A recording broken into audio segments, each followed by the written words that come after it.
ڕاگەندراوی هاوبەش لە نێوان بەڕێوەبەرایەتی گشتی مادە هۆشبەرەکان و کارتێکەرە ئەقڵیەکانی وەزارەتی ناوخۆی حکوومەتی فیدراڵ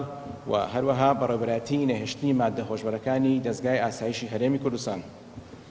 لە دەرەنجامی بایەخدان و پشتگیری بێهاوتای بەڕێز سەرۆک وەزیرانی عێراق بەڕێز محەممەد شیاع سوودانی و بوونی هەماهەنگی ئەمنی هاوبەش لە نێوان بەڕێوەبەرایەتی گشتی مادە هۆشبەرەکان و کارتێکە ئەقڵەکانی وەزارەتی ناوخۆی عێراق و هەروەها بەڕێز وەزیری ناوخۆی عێراق عەبدولئەمیر شمەری و بەڕێز لیوا ئەحمەد زەرگانی کە بەڕێوەبەری گشتی مادە هۆشبەرەکانە، هەروەها بەڕێز هیوا ئەحمەد سەرۆکی دەستگای ئاسایش هەرێم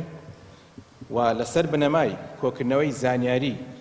بە دواداچوون و بەردەوام و کاری هاوبەش و ئاڵوگۆڕی زانیاری کە بۆ ماوەی زیاتر لە 2 هەفتەی خایاندووە، توانرا تۆڕێکی نێودەوڵەتی مەترسیداری بازرگانی مادەی هۆشبەر هەڵبۆشێنرێتەوە. لە ئەنجامی ئەم چالاکیەشدا 3 تۆمەتبار دەستگیر کراون و دەستیش گیرا بەسەر بڕی 51 کیلۆگرام لە مادەی هۆشبەر لە جۆری کریستاڵ کە بەنیاز بوون لە نێو شارەکانی هەرێم و هەروەها لە نێو شارەکانی عێراقدا ساغی بکەنەوە مادانە. لێرەوە بە پێویستمان زانی کە سوپاسی هاوکاریە بەردەوامەکانی ئەنجومەنی باڵای دادگای لێکۆڵینەوەی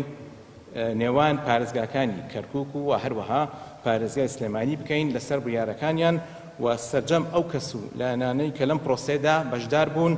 و سوپاسی هاوکاری بەردەوامی